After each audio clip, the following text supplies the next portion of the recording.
सोमनाथ, ये सिर्फ एक मंदिर का नाम नहीं है। ये तो इतिहास, अटूट विश्वास और उन गहरे रहस्यों का एक जीता जागता सबूत है जो आज भी हमें हैरान करते हैं। ये कहानी पत्थरों पर लिखी गई है और सदियों से गूंज रही है। तो यहाँ एक सवाल उठता है, आखिर सोमनाथ का असली मतलब क्या है? क्या ये सिर्फ पूजा पाठ की एक जगह है, या फिर ये इतिहास का एक ऐसा गवाह है जो हमें पत्थर और रिवाजों से कहीं आगे की एक गहरी सच्चाई बताता है? चलिए आज इसी रहस्य से पर्दा उठाते हैं। चलिए सबसे पहले इसके सबसे बड़े रहस्य को समझते हैं। ये वो कहानी है कि कैसे सोमनाथ ने बार बार हुए हमलों को झेला। ये सिर्फ किसी तरह बच जाने की कहानी नहीं है, बल्कि हर बार राख से उठकर और भी ज्यादा ताकत से खड़े होने की कहानी है। हाँ, 17 बार, एक या 2 बार नहीं। इतिहास गवाह है कि इस मंदिर को पूरे 17 बार तोड़ा गया।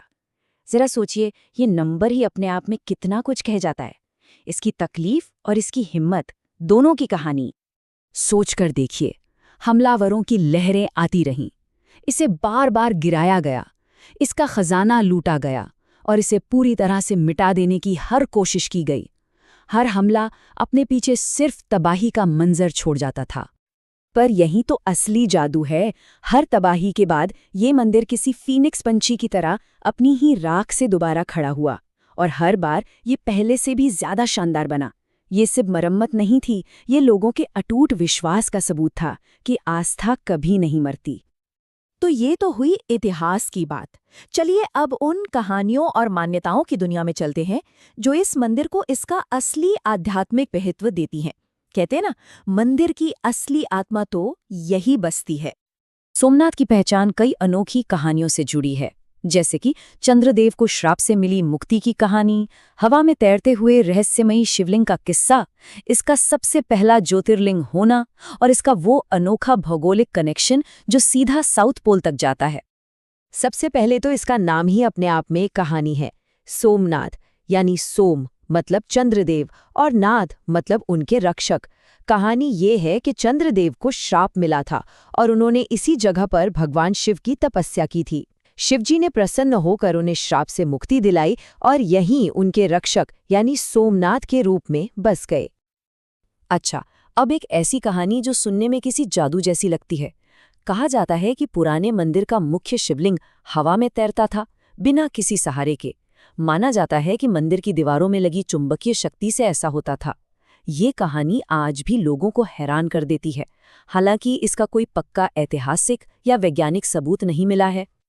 और बात सिर्फ कहानियों तक ही सीमित नहीं है, इस जगह का भूगोल भी किसी रहस्य से कम नहीं।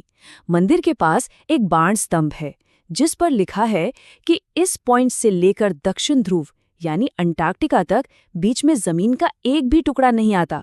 ये बात उस समय के ज्ञान को देखकर वाकई में हैरान कर देती है। और आध्यात्मिक तौर पर तो सोमनाथ का महत्व सबसे ऊपर है, क्योंकि इसे भगवान शिव के 12 पवित्र ज्योतिर्लिंगों में सबसे पहला माना जाता है। बस यही एक बात इसे हिंदू धर्म के सबसे बड़े तीर्थों में से एक बना देती है।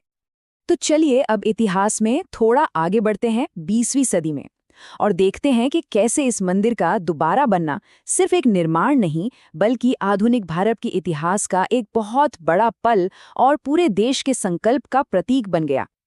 जैसे ही भारत को आज़ादी मिली, देश के लौह पुरुष सरदार वल्लभ भाई पटेल ने एक प्रण लिया, सोमनाथ को उसका पुराना गौरव वापस दिलाना है। ये फैसला सिर्फ एक मंदिर बनाने का नहीं था, ये एक आज़ाद भारत की अपनी जड़ों से जुड़ने की इच्छा का प्रतीक था। तो ये जो आखिरी बार मंदिर बना, वो सिर्फ एक इमारत नहीं थी, ये एक नए राष्ट्र के लिए अपनी संस्कृति और विरासत को फिर से हासिल करने का एक बहुत शक्तिशाली प्रतीक बन गया।